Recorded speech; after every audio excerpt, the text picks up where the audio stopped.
Hey everybody, welcome back to another episode of Ignite. This is Elemental session number 5, Buyer Consultations. Today we have our host and top producer in Keller Williams Larchmont, Sabine Demain. So welcome everybody to Sabine. Yeah. Thank you. Well, good morning, everybody, or almost good afternoon. I have been an agent for about 7 years and started with Keller Williams Larchmont. I remember very vividly being in Ignite classes and learning a lot during that period. It's really a great roadmap for getting you settled. You're gonna find in this industry that there are gonna be things that really come naturally to you, and then there are gonna be things that require a little bit more work. And so Ignite is a really good framework around the things that you may need that don't come as intuitively to you. Gives you really good benchmark of things to try and sort of like a toolbox of different mechanisms that you can use to work on the areas that may be something that you haven't done before in your other professional lives. I like to just let everybody know I come from a traditional marketing and advertising background, sort of Mad Men, I'm not that old, but Mad Men circa the 1990, late 90s to early 2000s. And then I got into real estate because I had my second child and I really didn't want to travel on airplanes as much. So this business is by nature based in a certain geographical area that doesn't require you to get on a plane every other week. I really enjoy what I do. I love it.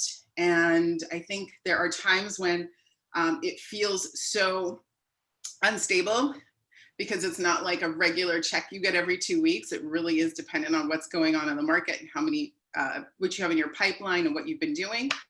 But I also love that we as agents get to kind of have a lot of control over how we run our business and the decisions that we make that impact our business. So, okay. Rob or Ed, does this just kind of go through or do I just go through? So yeah, so if you have the instructor manual printout, I would just go through and it'll tell you like some spots to like bring in personal, stories about, hey, here's a good spot to talk about this or whatever. But it flows really well. And I don't worry about me. The PowerPoint will follow along with what you're talking about. Oh, okay, great. All right. So let me just pull it up. I have it right here. Okay. So I wanted to just give you guys a little full disclosure on this.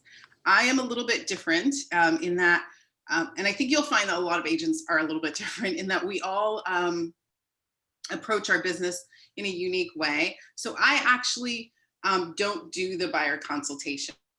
And I was thinking about it a lot when I was reviewing the materials, which have been updated and look fantastic, by the way. But I was thinking about it. I think that's one of the best ways to come at this class is that there are tools to really help you, but there are also ways to personalize the experience and make it work for whatever it is that you need. So with the buyer consultation, I do think that it's important to get an agreement from the clients, but I don't actually do the broker buyer agreements and have my clients sign them. A lot of agents do. And I've worked with agents that do both. So I would like to talk about it from sort of the perspective of there are options. There are ways to personalize the business to make it fit for how you best work and how you're most comfortable. Does anybody have any questions on that? So how do you do your buyer consultation without buyer consultation agreement? A lot of it is very similar to what I've seen in this presentation in terms of walking through your client's needs.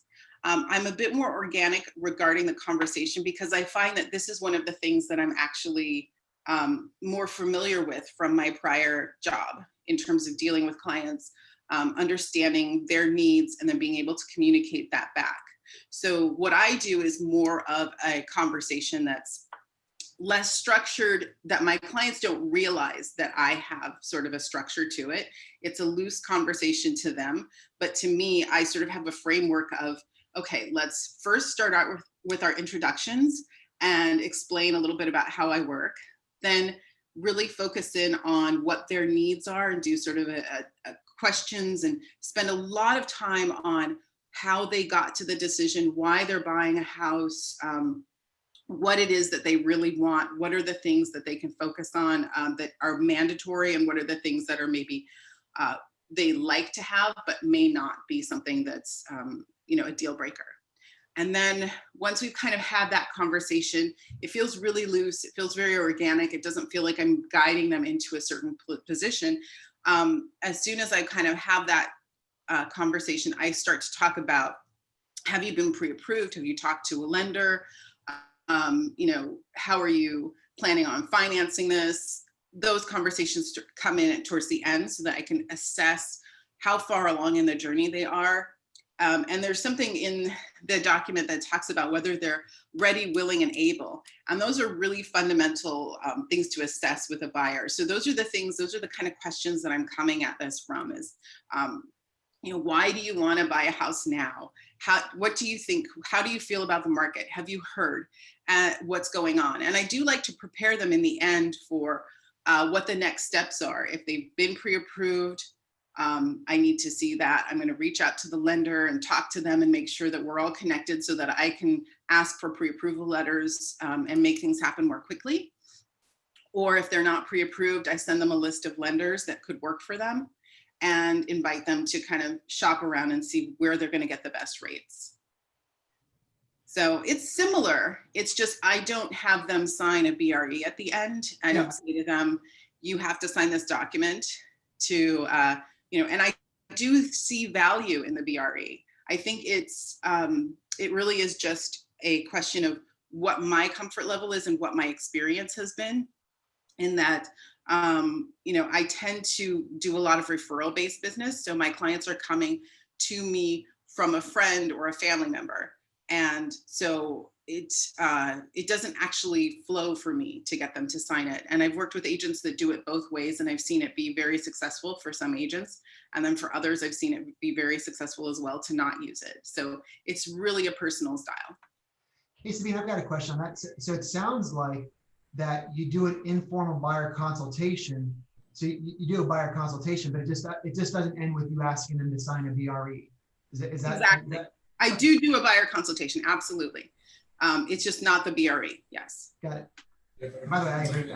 I sort of do a, not to interject, it's your cost, but I do something similar where I do a buyer consultation, and at the end, I show them the BRE and I say, you don't have to sign this now, by the way, but I'll say, if we can go look at properties today, but I will, if you want to keep working past today, next week, I'm going to make more of a commitment to you and have you be looking behind the scenes, making a ton of phone calls, trying to find you off-market properties. And when I make more of a commitment to you, at that time, I'll ask you to make more of a commitment to me by signing the BRE at that time. Anyways, I didn't mean to interject, but just. But if you're working with a friend and you didn't sign BRE and you're still looking, help them find the right house, is it okay if you don't sign a BRE officially? So it is a personal decision. Well, it's Sabine's class. I'll just say that. Yeah. But before I back out of this, I will say that whether or not to get the BRE signed during the buyer process is probably the thing that I see the most variety between top producing agents, not even just agents. Like you take people on a core, Sabine and everybody else, you take 5 different agents, they probably have a different opinion on the BRE and whether they get them signed or not, and at what point and with who. It's the one point that I see just a wide variety of ways of doing it. So everybody has to figure out for themselves, there's pros and cons to each side, and part of it depends on where your leads are coming from and how well you know them, but that's a decision for everybody. I'll shut up now and leave it back to Sabine. Sorry. Yeah, I was asking, what do you think, Sabine? I concur with what Ed was saying. I actually was, I was trained by Pete. I worked with his team in the beginning, and he does not use them. And he is, I think, our top producer. And so his perspective on it was the people that come to work with him, there's a level of trust. Now, have I closed every single buyer I've ever worked with? No, probably about 90%. Some have opted to stop their search for a moment because the market has gotten to be too expensive for them. And I did have one that still hurts really badly from 2 years ago, where they decided to go with the listing agent. But I hadn't shown them that property. So even if we had signed a BRE, it wouldn't have protected me, and they could have just said, listen, we went to see this house and we decided to write with the listing agent. And that one was hard because they were also referrals, and they were also people that I had gotten to know really well and had searched for a house with for 6 months. And the point of me telling you that is buyers are the wild card in this scenario. A lot of agents don't like working with buyers as much as sellers, because with sellers, you have the listing agreement, you put the house on the market. Especially in this market, you get buyers coming to you and you're in and out pretty quickly, relatively quickly, if it's priced well. With buyers, this could take years sometimes, and you're investing a lot of time. So it's two different kinds of investments. With a seller, you're getting photography, you're, you have to have signs, you have a different financial responsibility to a listing. With buyers, it's gas, it's time, it's the variability that you are investing in somebody, and they could actually not turn into something material for you. But as new agents, we tend to work more with buyers than we do with sellers. So it's really important to understand what the indicators are that these people are really able, willing, and ready to make this kind of a decision with you. I have found that the indicators that help me the most are not contracts, but things that clients will say, their behavior. So I was looking with a client recently, a married couple. The wife is very, very, very motivated to buy. The husband is clearly not. He sent me, his wife, and his mother-in-law an email at about 11:30 that was 4 paragraphs long on how they would buy a bigger house if they were looking on the East Coast in a smaller market. So that kind of tells you that you're dealing with a scenario where this person is not, they're ready, they're able, but they're not willing. So those 3 factors really have to be in place with buyers. And I think the other thing about being a new agent is sometimes you follow leads because you have the time to be able to, that sometimes don't come to fruition, and it can be disappointing. As you become more established in your business and you're working with people who really do make those kinds of decisions, they tend to refer you to people who are ready to buy as well. But there are going to be times when you work with buyers and it doesn't come to fruition. There can be times with listings as well that it won't sell. And so that's the big gamble that we take in our business, is identifying the people that are really going to move forward. And a lot of agents use the BRE as a very concrete way to establish that this person is ready to put their signature on a contract with you. And so that's why I think that there's a lot of merit to it. It's just a really individual choice. For me, it doesn't come as naturally to say, okay, well, now I need you to sign and make a commitment to me, because a lot of my business comes from people that I really know and trust. And I know that they've referred me to like-minded people. So because I have a referral-based business, it really dictates how I move forward in this process. I think if you're working with a lot of new people that you may not have an established relationship with, a BRE can be a really valuable tool in gauging whether this person is actually going to move forward with you and whether your time is best spent with them. Any questions? Okay. So what do successful agents do every day? Well, I think that this is one of the biggest things that we could talk about in terms of working with buyers is lead generating. Lead generating for buyers and sellers is probably the best indicator of where your business is going to be in the next 6 to 9 months. This is where a lot of agents who have been doing business don't have the same kind of ability that you guys do as newer agents, in that we're busy doing contracts, inspections, chasing paperwork and making sure escrows are closing. Sometimes, driving late into the night to hand somebody their keys to their new closing. When I was a newer agent, I was able to do a lot more lead gen than a lot of the agents that were more established. So I felt like that was a really good way to get my foot in the door and move up quickly, because I had an advantage to the other agents. And for me, again, I'm a referral-based business, and One of the things I like to tell agents when we start Ignite is that you get to see a big range, a broad range of agents who have built their business in different ways. And I think it's a really great opportunity for you to have conversations with those agents, whether they have a business that's similar to the way that you envision your business growing. Because we're all individual business owners, really. We hang our hat under KW, but we all run our business in the way that we deem fits the way that we're going to be successful and the things that come naturally to us. It doesn't mean not pushing yourself into places that you're not comfortable, but it does mean thinking about your business and growing it in a way that you'll enjoy the most. So for me, it was definitely relationships. So for me, when I started out, lead generating was about taking people to coffee and having conversations with friends and letting them know that I was in the real estate market, talking to them about homes that I've seen, homes that I've previewed, or maybe even articles that I've read. The weekly meeting that we have is a really great place to gain nuggets and information and stories to share with your friends and clients. You can say things about, for instance, Andy will bring in information around what's happening in the financial market, and you can talk about loans. You can talk about, it's a really active market right now. It's sellers, this, that, and you have a lot of information in just that weekly meeting that's very topical and that you wouldn't get if you were just kind of sitting at home reading, from Inman or from Curbed.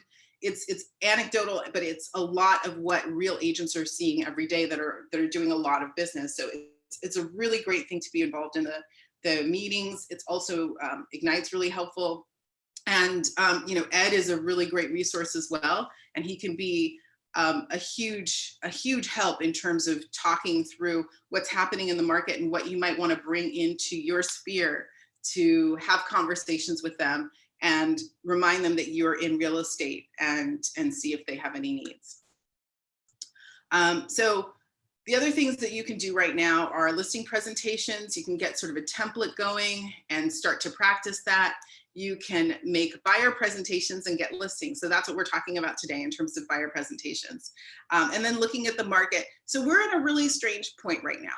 We're in COVID and it's just a whole different world. We're not going to open houses the way that we did in terms of brokers opens and seeing things on the weekend and multiple properties.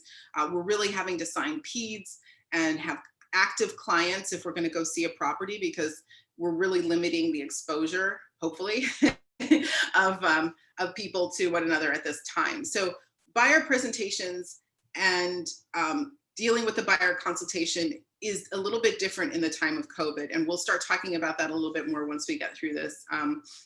In terms of running your business, you want to market your seller listings. You want to show your buyers houses, negotiate contracts. All of these things under the run business category are the things that really keep some of the busier agents from getting to that number one item, which is lead generate for buyers and sellers. So if you can make sure that that is the first thing that you're doing every day, you're really going to set yourself up for success in the future. All right. Let's see. Are you going to just keep? Okay, yeah. So in terms of looking at the buyer consultation, we have setting the appointment. And this usually comes in the form of, somebody's either reached out to you because, like in my case, you sold my cousin a house and they said they really liked working with you and, we'd love to connect. Or it's a friend that sends you an email and connects you with someone else. Or it's someone that you meet, for instance, at an open house when we get back to a normal life and a normal world. And they're going to say to you, I'm really interested in buying, and you might say, well, do you have an agent? Is someone representing you? No. Let's meet and have a conversation about what this looks like and how we can get you started so that you can get into your house. And really, when you set the appointment, you want to have that. You want to communicate the end goal back to them. You're setting an appointment so that we can talk about achieving your goal of getting that house, of making that purchase. And then we want to prepare the buyer presentation. So before any buyer consult, I may not do a formal presentation in terms of the way that I would do with a listing presentation, but I do have a construct, like I was said, about how the conversation is going to go, and I remind myself of the questions. Even now, I still remind myself of all the questions that KW has listed. What are the things that I want to make sure I'm covering off with my clients, so that I have, what square footage they're looking for, the bedroom, bathroom count, the yard, where do they work, what's important to them, have they owned a house before? Is this their first time? Do they need to sell to buy? How are they going to finance this transaction? Those are all questions that can get lost in a conversation. So I tend to have even a little, this is my notebook that I got from Susan Rose, I don't know when, but I still have it. And it's just, filled with notes that I take from clients. And so I'll even write down little questions on the side just to remind myself to make sure I've checked off everything that's really important.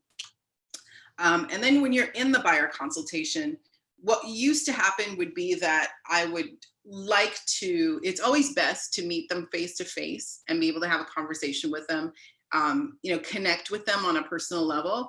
But again, we are in the times of COVID. So most of my buyer consultations as of late have been on the phone. I haven't had a lot of requests for Zoom meetings, actually. It's been more just like a phone conversation. I think Zoom meetings are really helpful and can also be a great way to connect with them face to face. But most of my clients have just been, we're on a road trip. One was on a road trip and they were like, the kids are in the back seat and we have, 2 hours. So let's talk. And it just tends to be like this conversation. And like I said, I like to have them think it's organic and not that I'm sitting there with a checklist, but just kind of that I'm going through with them, what's going on.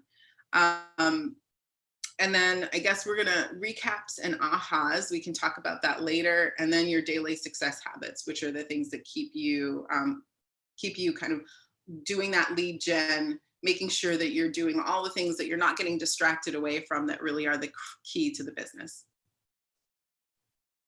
So set the appointment. So we're talking about this funnel here, and you can see that there's prospecting and marketing, and it's important to talk about this underneath. It says solo agent, and this can be very different if you're part of a team. Teams tend to break things up and have dedicated people who only work with buyers, dedicated people who only work with sellers. Perhaps you're on a team that's big enough that says you're the showing agent and this is your job is to show properties. So they can break out these roles. But if you're a solo agent like me, you're really responsible for doing all these things yourself. So you're going to be really busy. So prospecting and marketing in this environment for lead generation, like Ed was saying, can be really unique from one agent to the next. So some people like to do things like billboards and posters, postcards. Some people door knock. A lot of people do phone calls, and it's really dependent on a couple of things. Budget is one of them. How you build your business is another. If you're doing a specific farm, that can be really, really tied to what's happening in that neighborhood at that moment. So once you've got your prospecting and marketing together and you've got the leads, you are talking to those leads on a consistent basis, you're giving them information, a lot of e-newsletters. Social media is a great way to stay in front of your clients and take those leads into the next step of becoming someone that you're actually working with as a buyer or a seller. And you're always making contacts and making sure that you are doing so for me, it's definitely e-newsletters and social media are the ways that I stay in front of my clients on a repeated basis. And once I kind of have a new client, I try to find them on social media and friend them immediately, look at their page if it's not private and get a feel for who they are. Sometimes I will do that also, of course, before a buyer consultation. It's a great way to kind of see who they are. So you Google these people, once you're connected with them and you have this buyer consultation, you can kind of take a look at their imprints. It's hard now to be completely hidden from the rest of the world because we have these social media these social media accounts that give a lot of hints and clues as to our tastes, where we lived, where we're from. And it's a great way to kind of get some background knowledge on your clients before you're actually sitting across from them and doing the presentation. So that's one thing that I really think is really helpful. And if you Google them, you can, even if they do have private pages on Instagram, you can still find out a lot about them from LinkedIn or a various, anything that's on there, sort of comes up in the Google search. So we're not as private as we used to be. It's a lot easier to learn some background information around your clients. And that's something I definitely do before a buyer consultation, is get some background on what their social media is and who they are, kind of get some identity, some background work on them. You can also, if they don't have a super common name, you can also check them in the MLS property reports and see if they've owned anything before, where they're living, if they're in a purchased house, if they're in something. So you kind of get some idea of where they're coming from, if they have any property, that type of thing. And sometimes that's a really interesting way of, especially if they have a name like mine, where there are not a lot of people that have that name, you can kind of be sure that you're finding the right person. So once you have those leads and those contacts, you start to cultivate them. We talked about, sending them, emails, e-newsletters. I like to do them once every 4 to 6 weeks. Sometimes I do them. Oh, yeah. Or I forget, you said you get some information if they own a property from the MLS? Yes. How do you do that? Well, there's a search feature on the MLS, and you can do a property search.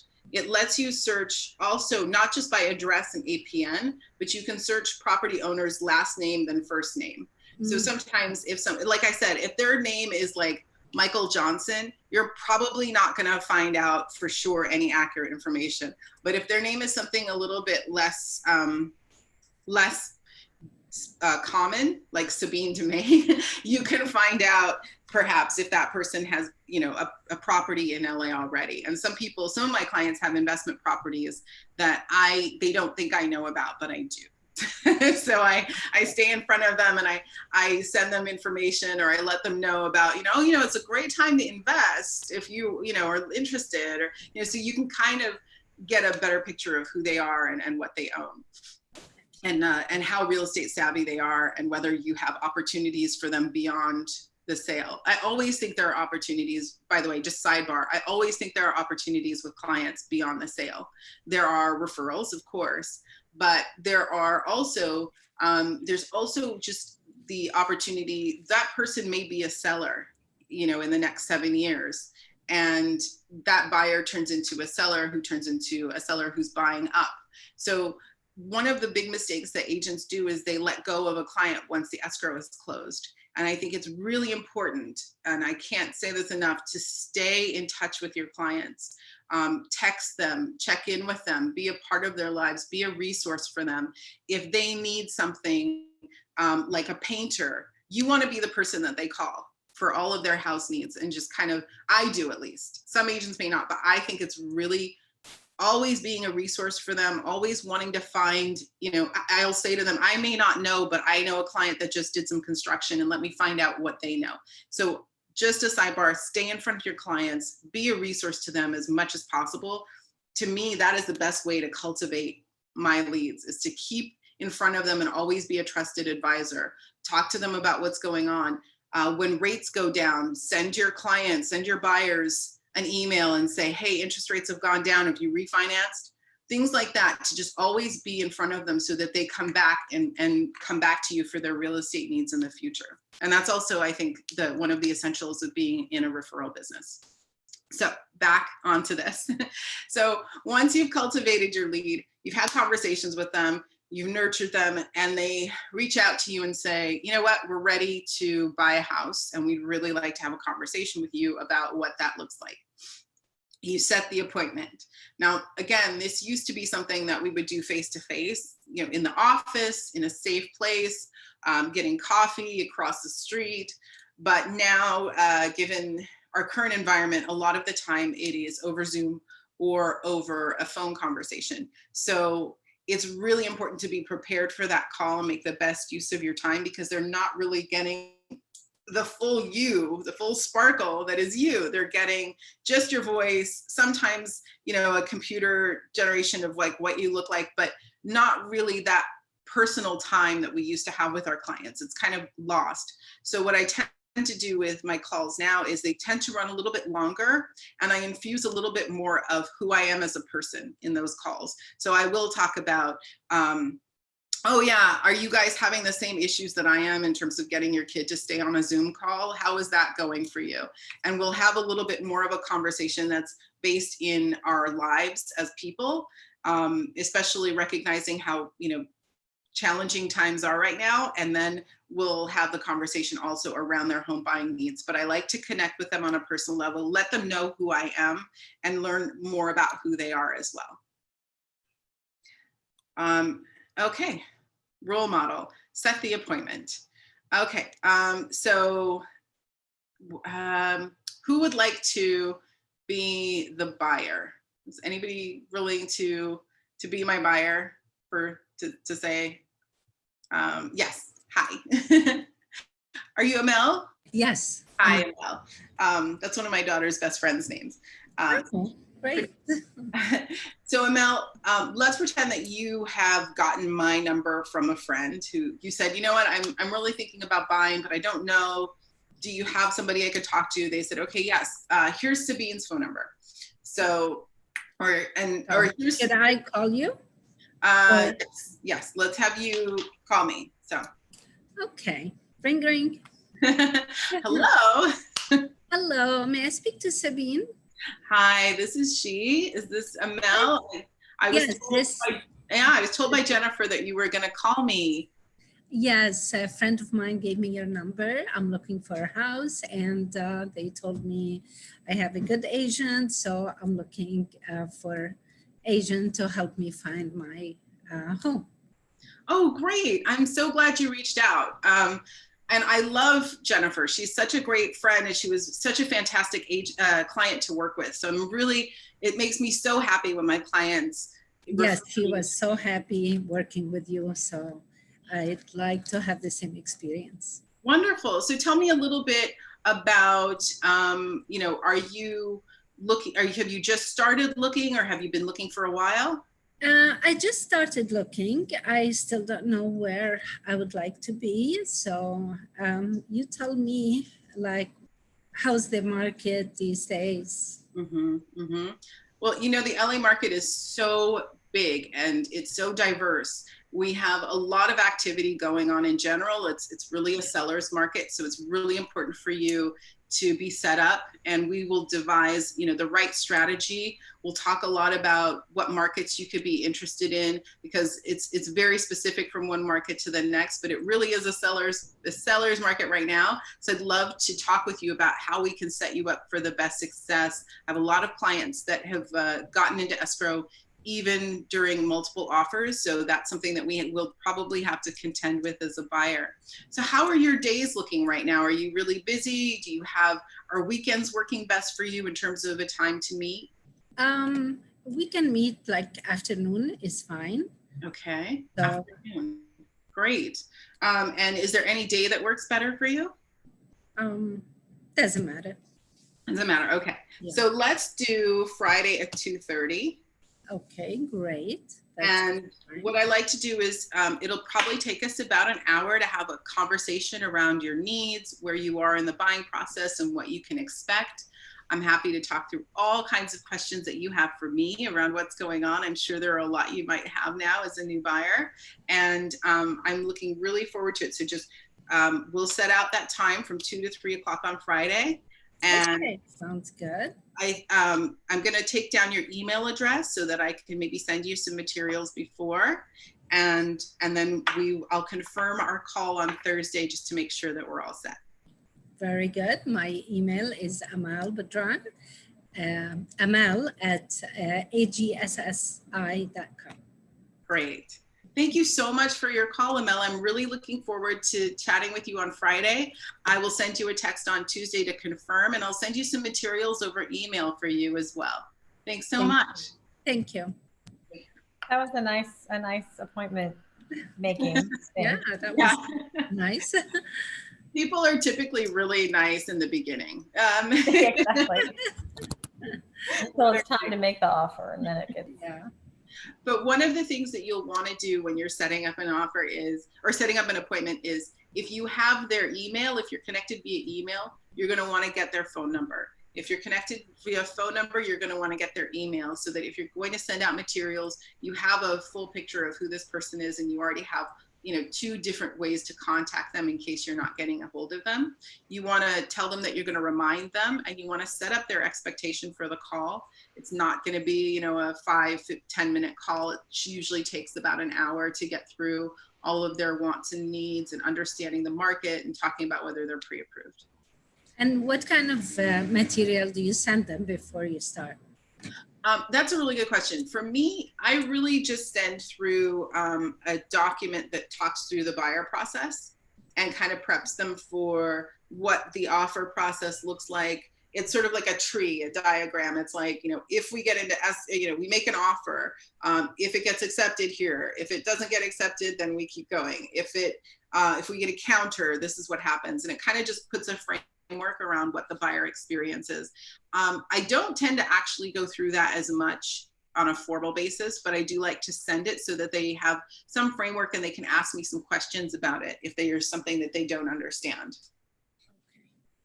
All right, I think we have set the role modeled setting the appointment. So we can move to the next slide. Okay.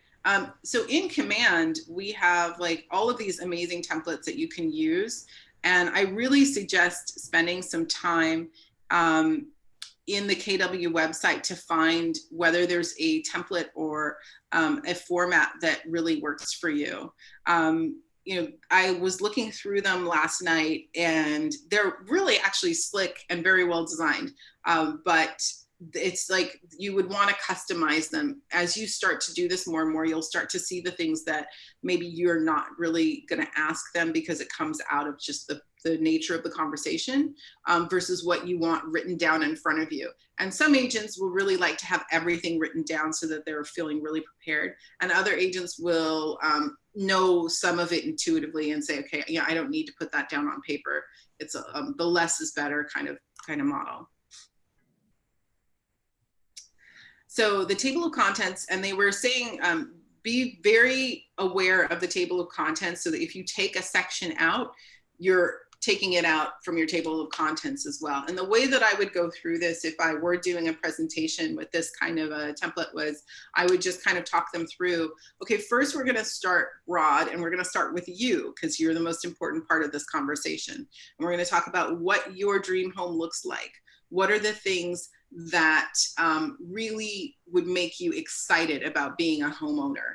And so that's understanding, kind of dreaming with them and their preferences, where they want to live. And sometimes, like with Amel, who said, I'm really not sure, that's something that you actually come up with a lot, run into more often than you would think in LA, because there's so much variability in terms of price points that people will say, well, I'd love to be in Los Feliz, but I don't think I can afford it. So can you find me somewhere on the east side that's not quite as expensive, that works with my budget?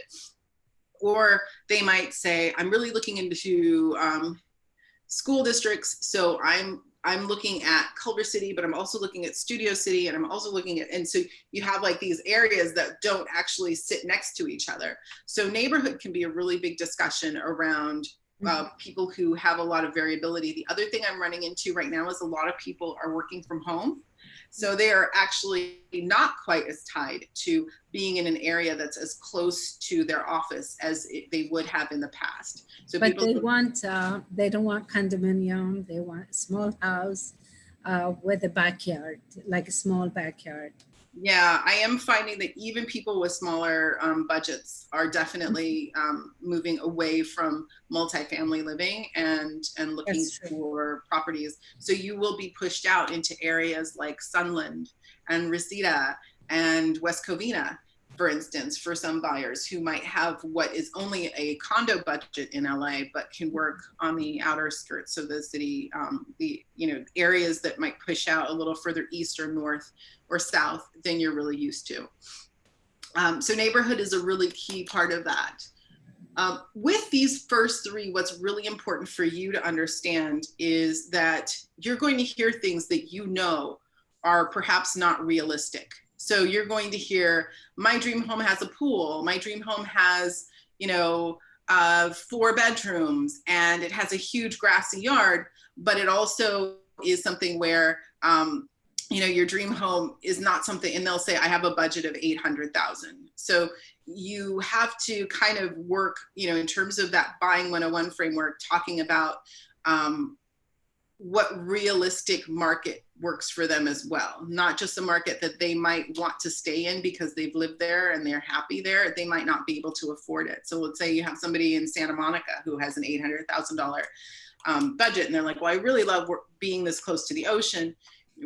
That's fantastic. Let's see if we can maybe move further north along the coast into Topanga, or are you willing to sacrifice some of the square footage? And this is where you start to talk about the nuances around what their budget is and what they can actually afford. And then you've got the At Your Service, My Promise, and Glossary. And I think we're just going to go through the presentation now, and we can talk through these things in greater depth. Okay, so we talked a little bit about that. We talked a lot about this actually, but this is where you dream with them, and this is where you start the conversation, and you talk to them about, what is your dream here? What is your dream home? How can I make that happen to you, for you? And why is it important for you to own a home? And that's really, this helps you determine whether they're ready, willing, and able. If they are really willing, then they're going to start talking to you about the fact that they really have been wanting to invest their money into a home. They understand the benefits of it for them. They want more control over their environment, those kinds of things. Now, if they start saying things like, oh, well, I've always wanted to look into buying a house, but I'm also not really sure because my parents could be retiring to Utah in a couple of months and I might want to go with them. That tells you and gives you a gauge of just how ready, willing, and able these people really are. So this is a really great framework for you to determine how motivated your buyers are, and also to determine what their needs are. How immediate are their needs? Is there a time frame? Is there something that is happening in their life that has catapulted them into needing to buy a home immediately? So these are things that are going to be if somebody renewed, they were ready to buy, and then they renewed their lease for another year, how often do you keep searching for a house for them? That's a really good question. So there are buyers that are going to ask you to start working with them and then tell you something like, my time frame could be different. I still send buyers that are not ready to go and see a property right away, or maybe buy a property right away. I still send them active listings, and probably 2 to 3 times a week. I'm sending them active listings, just like, hey, just wanted you to know what's going on in the market. Let me know if you want to see any of these. And in some cases, you're going to just kind of be showing them the early frameworks of what works. The other thing about this first part of the template is they can tell you a lot of things that they think are their needs. But once you start to see homes with them, it 3-dimensionalizes it, and you start to learn a lot more about what something means to someone. And they start to learn as well, not because they don't know who they are, they don't know what they need, but it really changes the conversation when you start seeing properties together. Your clients start to realize what really is important to them, because they're in the midst of a home right now, and they're really evaluating whether this could work. And it's a very different experience than when you start the process and they're like, oh, I want this and I want that. They start to learn, oh, a house with a view really doesn't give me as much backyard in my budget as it would if it was in the flats. Or, oh, I thought we needed 4 bedrooms, but really all of these garages seem to be something that I could be able to maybe convert in my own time. So they really, when they start to interact with houses, you'll see that they change their perspective a little bit and they start to fine tune it. So I don't mind going out with buyers even a year out from when they're actually going to get into escrow, because sometimes it takes buyers even 2 to 3 months of writing offers to understand how aggressive this market is and what they have to do to actually get a house. So sometimes it takes people a bit longer. I've worked with clients for 3 years and they finally purchased.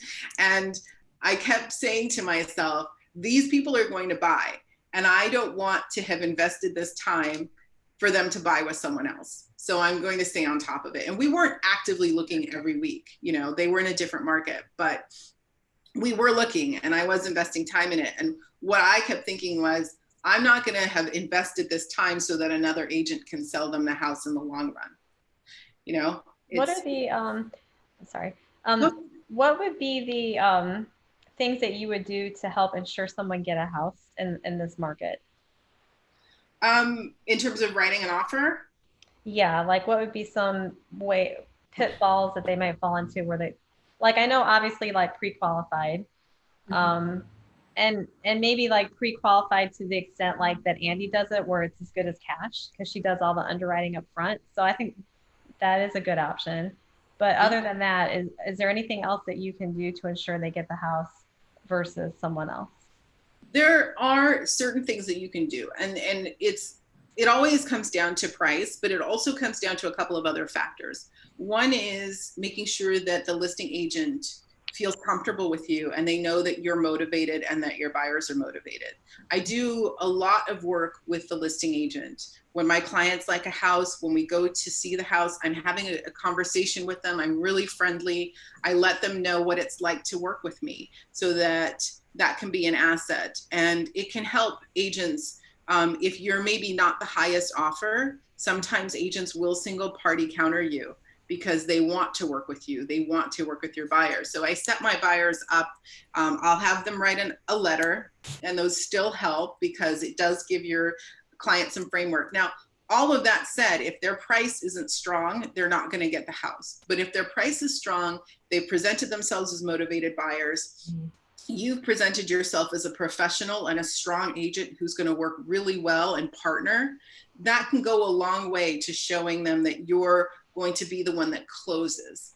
So you want to definitely let them know, because the seller's taking a gamble on this buyer. And if the buyer pulls out, that is probably one of the worst things that can happen for a seller. So you're working to relay to them that this is really going to go through. And that's one of the things I think that can be really super helpful. And if they're working with a lender, having that lender be available to talk to the listing agent and say, hey, reach out to this lender, or tell the lender, reach out to the listing agent, call the listing agent for my clients and let them know how solid they are. That's a good idea. Yeah. It's always really good to show them that you're motivated. It's almost like you're a cheerleader for your clients during the buying experience. So we talked about the home wish list, and you can read through these questions. They're all about, you know, how are you going to be living in this home? How do you plan? What's your vision for it? What are your needs? What are your dreams? And this is, again, part of that front that we were talking about earlier, to get an idea of also about how ready, willing, and able your clients are and how realistic their wish list could be to what the market actually is saying. In terms of neighborhood insights, it's really also, like we were saying earlier, you know, if someone says to you, I'm not really sure what neighborhood I'm looking to be in, that's kind of a flag that you're going to have a bigger conversation around budget, and you're going to have a bigger conversation around needs. And then you're going to come back to them with, here's what's available in some of the markets around where you work, around, you know, where you live now, and perhaps some other areas in between that I've looked at that could really help you.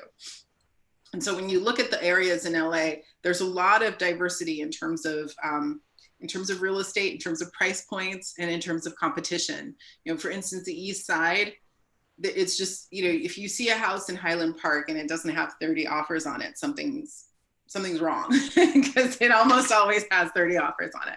And if you go to the south part of LA, like Leimert Park and West Adams, those are also really trendy areas because they have great price points for entry-level buyers and first-time home buyers.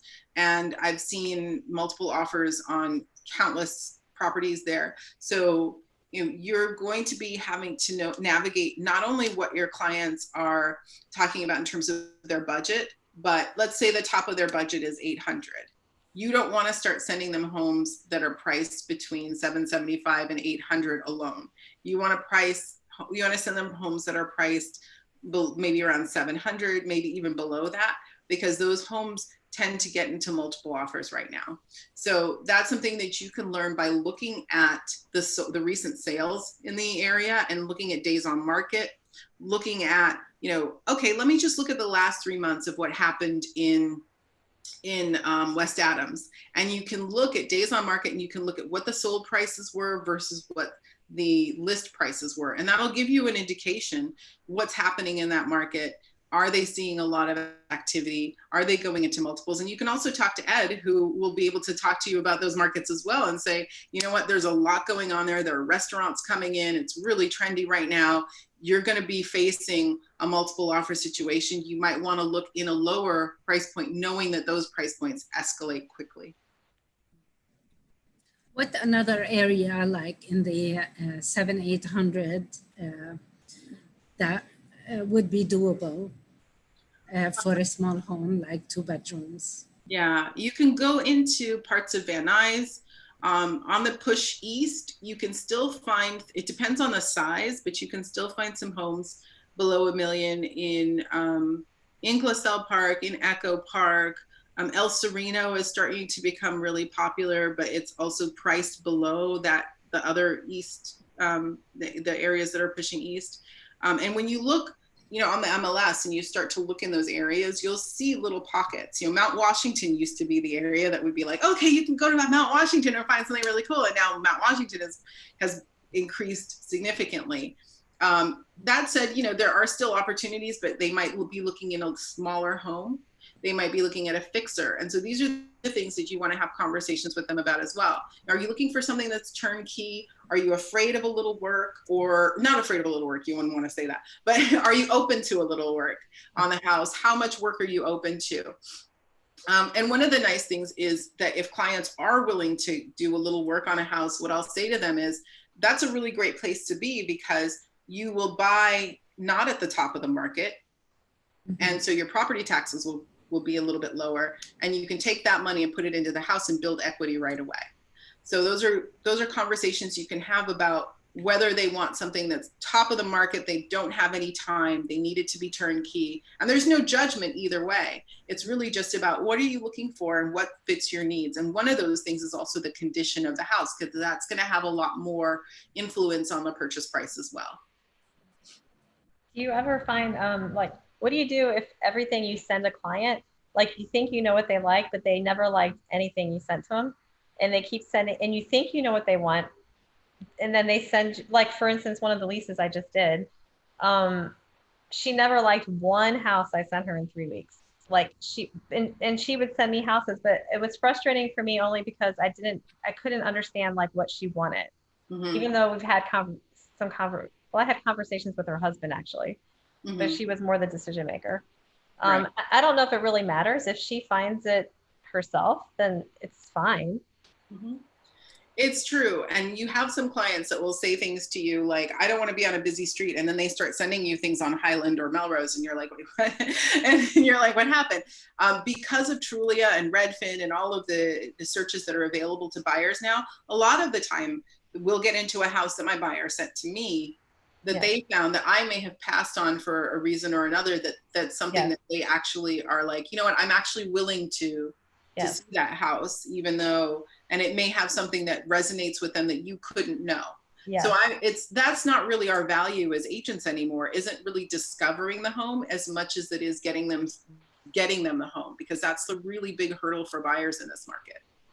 And that's what I didn't know as I was cherry picking. Should I be cherry picking, or maybe I should just send them everything because like you just said, for that reason, It's individual. Some agents just set up their clients on a search and it goes out, every day at a certain time.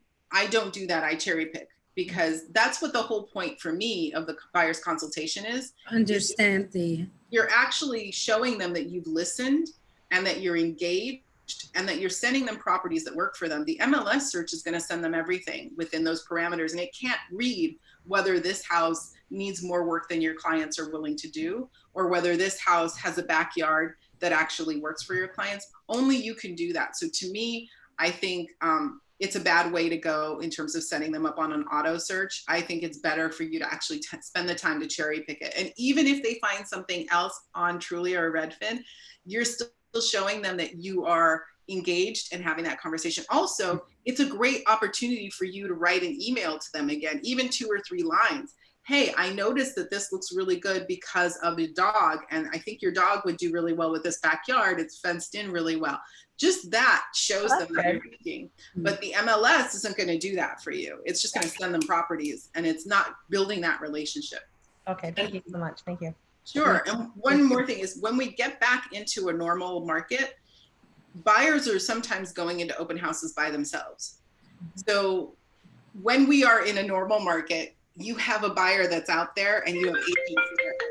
So one of the really good things is to be able to connect with that buyer and have them be loyal to you. And that's why, again, a lot of agents like that BRE, because they can say, we have a contract and you've shown a commitment to me and I'm showing a commitment to you. So, taking it back to that conversation, it depends on how you feel comfortable, but I really think it's important to connect with your clients as much as possible and show that you're working with them. And even if they saw a house by themselves, can they say, we have an agent, then they come back and tell us about it, and we negotiate in their behalf? Yes. So what you want your clients to do is, when they go see a house, you want them to say, yes, I'm working with an agent. I'm working with Sabine. I'll let her know that I really like this house and she'll reach out to you. And sometimes I tell my clients, you can put my name down on the sign-in sheet at the open house so that you're not getting spammed with a lot of emails or calls. I will get that, and I can work with the agent for you on your behalf. So that's our job. And they like that because they don't like to give personal information away. So you can just have them put your name down when they sign in at open houses, whenever we start doing those again. So this is a great framework about talking through your clients with how buying a home works. And so it's really important to kind of set that expectation with them around what types of information they're going to need to get done, what types of things they're going to have to do, what does that 30-day escrow really look like. And these are really great steps in terms of breaking out that buyer process into chunks. And like I said, I do this in a different way, but this can be also a really good thing to send out to your clients before the consultation, to just give them an idea of, here's a snapshot of the process, so that if you want to take a look at this first and kind of ask me any questions, you can do that and we can have a conversation about it later. But I like to send something, just a little something about, here's a snapshot of the home buying process in Los Angeles.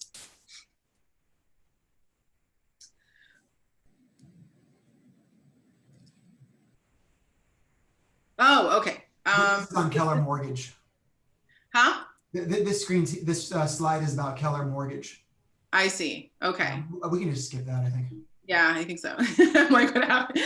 I'm like, I didn't. Okay. So, and then you sell yourself. So here's the part that's a real challenge for us as new agents. There are going to be a lot of agents out there who are like, I've done this for 20 years, or like Ed, who's like, I've done this for at least a decade, and they have a lot of experience under their belt. And so you might feel like, how do I talk about my experience if I'm a newer agent? And what I found was really important is not these stats or this box here on the right-hand side, but really, what has been your work experience? What do you bring to the process? How is your knowledge going to really help me?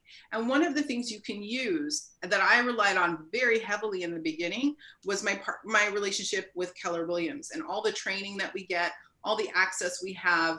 We have a broker of record. We have attorneys that can help us navigate this. We have a team. So if you feel like, you know, when you're selling your value proposition, that your experience might be a weakness, I would bring in, you know, here's the team that's available to you when you work with me at, you know, Keller Williams Larchmont, and here's my value. And don't ever forget that your value proposition is important. And for me, it was that I had a business background. So I approached this from a business perspective, and a lot of my clients are corporate clients, and they have that same background. So we speak the same language. For you, it's going to be something different, perhaps, but it's going to resonate with your buyers. So put that value proposition in there and talk that up. Talk about your work history. Talk about your follow through and how it is to work with you and what people have said about the experience of working with you. And then also bring in Keller Williams as your heavy hitter as well. And you can talk about, you know, the breadth and how we are the biggest agency across, you know, the US, and all of the different markets where we have offices, that you can leverage those agents and ask them about anything that they might have coming up. Talk about the network that you have as a KW agent if you're a new agent and you need to fill in sort of that real life experience, because sometimes it's a little bit harder to sell, and you don't have that 15 years of experience that you can put in the column there.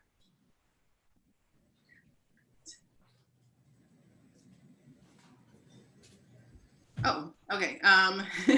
All right. So I think we're going to skip the role model on that. Yeah. Buyer presentation agreement, closing the buyer consultation. Okay.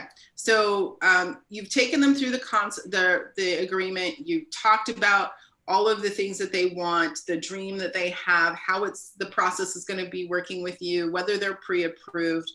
And in terms of closing the buyer consultation, I think that this is going to talk a lot about getting that BRE signed, which I think is of value for sure. It depends again on you as an agent. And I think that if you want to have that conversation, this is the best time to do it.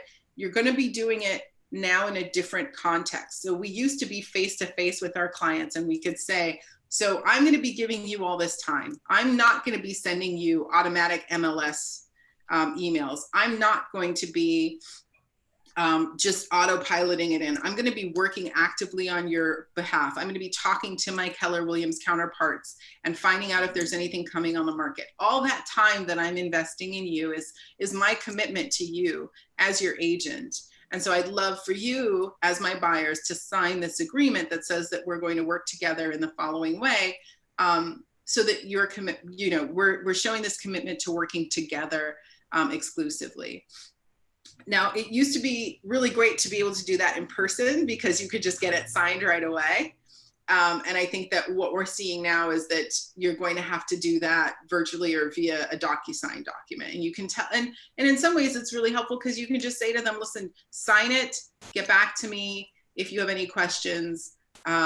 This is an open agreement. I believe, Ed, that you can terminate it at any time, either party. And it really just signifies that your clients are going to be working with you exclusively.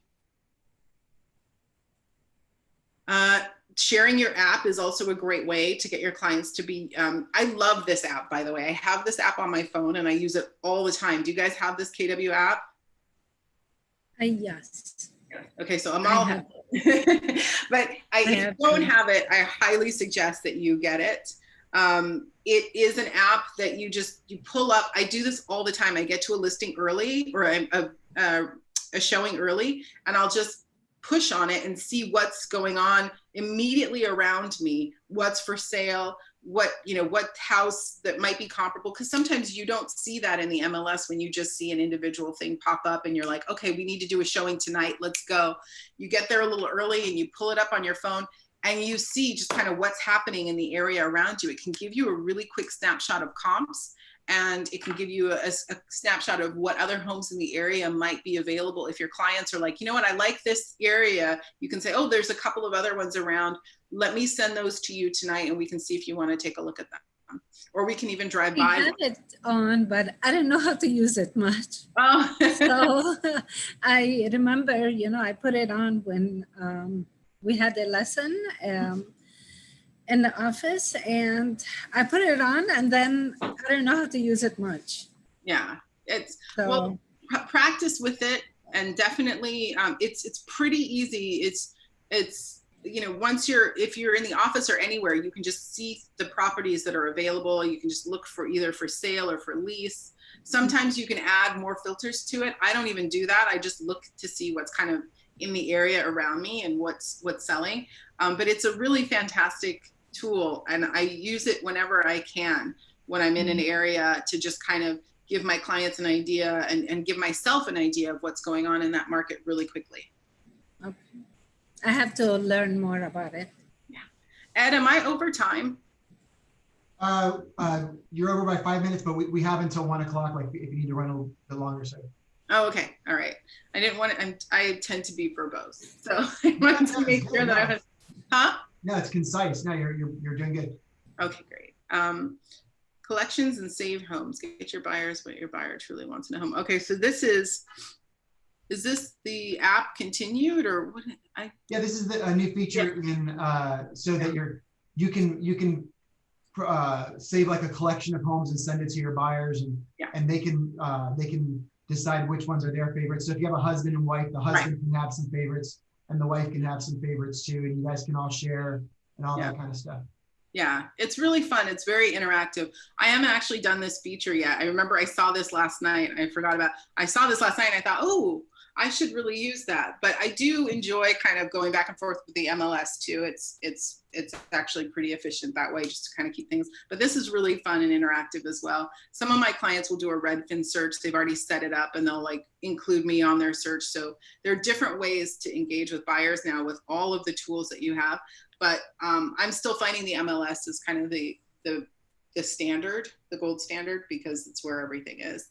But this is really fun. I love that. I will actually go back and learn a little bit more about that app myself because I enjoy it a great deal.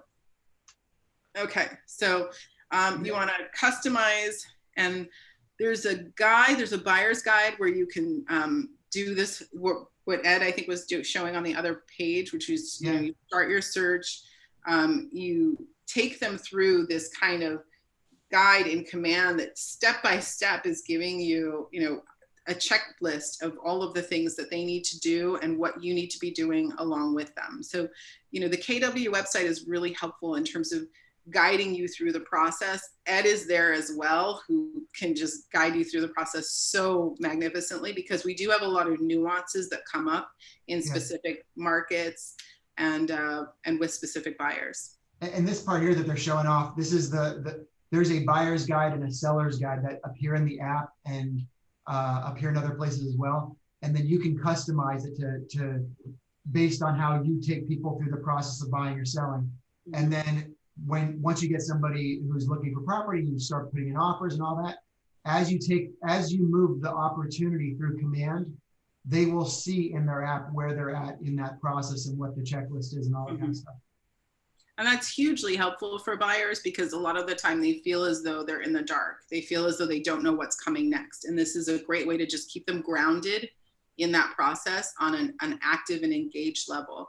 So it really helps. And it helps you too, because you're following along as well. And when you start to have other transactions happening at the same time, sometimes you can forget where you are with a specific client. And you're like, oh, wait, that's right. We need to order the home warranty, or we need to get your pre-approval increased, or, you know, any number of things. So it keeps you organized as well from a status perspective. Okay, so any ahas, anything that was a surprise, or you were just like, what is she talking about? I got an aha. It's good to know that you like Google and like try to find your clients, because I always do that no matter what I do. So I always thought it was kind of I don't want to say creepy, but in the same way, like I can steer the conversation to where I want it to go. Mm-hmm. So it's good to know that you do that as well. Yeah, you're not alone in your creepiness. But the other thing is they're also searching for us. It's not really like, we're not looking to manipulate them. We're just kind of looking to get an idea of who they are so that the conversation can flow more freely and that we can understand a little bit about, you know, what they're looking for. Anything else? And do you guys feel differently about the buying process at all, or Is it Yeah. scary to you? No, you made it easy. And so hopefully you just follow the natural guide and follow your instinct when you talk to them and let it flow. Mhm. But follow the guides, what's in command. Yeah. Mhm. And the next one is, how will your behaviors be different going forward? And I actually have a behavior that I'm going to do differently. I'm going to spend a little bit more time in command and learning this search feature, because that could be a lot of fun in terms of having that on my phone and being able to communicate with my clients more regularly through a KW app versus using Redfin. So that's something that I really want to. I saw the slide last night and I was like, what is that? And I just thought, I'll ask Ed when I get here. But that's something that I think for me, every time I teach Ignite, I learn something new, and that's the best part of this job. So I appreciate all of you allowing me to go through this process with you again, and learning command a little bit better is something that that's something that I think is my behavior moving forward is going to be a little bit different. It is a big aha to learn more and keep connecting with command because it has all the questions that we come across. Yeah, for sure. And you know, it's always great to be a part of KW and the way that they look at our business as enabling us to continue to grow and be at the forefront. I think Command has been a really big initiative around technology and really being agent centric around what are the things that we need as agents, and kind of doing a deep delve into that. And with that, I think we talked about Command a lot. I think that's the tool and the model and the systems that you can use on a daily basis. So I think that's a great place to end the conversation. Mhm. Thank you so much. Love that. So let's all thank Sabine for an awesome class. Yeah, thank you so much. Thanks That to was you. wonderful. I know I appreciate it a lot. I learned a lot. And we'll wrap it up here because I know we have contracts classes with Joey starting in a few minutes. So this will give you guys a moment to go fill And your water bottle. we also have a command at 2:00 with you. No, command is on Monday at 2:00. Oh, Monday, not Thursday. Correct. Yeah, it's Mondays at 2:00. Okay. Is this But at the 1 link for o'clock, Joey's thing? we have Joey teaching command. And yeah, the link should be on. It's not actually I didn't create that Zoom call. So I'm going to be following you guys and going to the link on the email from this morning. I know if anybody needs a link, let me know or just text me and I'll get it to you. But that's not what this is about. We got to say thank you to Sabine. Yeah, thank you, so much for an Sabine. awesome Thank class. you, Ed. Thank you So much all. appreciated. Thank you. And that's awesome. It's so, one thing great about our office is that we have top producers like Sabine who take a moment out of their very busy day to teach a class and get nothing out of it other than just the satisfaction of helping you guys out. So we really, really appreciate that. That's awesome. You're awesome for doing it. And thank you. Thank you. Thank you. It's my pleasure. You're awesome too, Ed. Thanks. All right. Bye, everybody. Have a wonderful afternoon. Bye, Ed. And I will see you probably in 2 minutes. All right. Bye, everybody. Bye.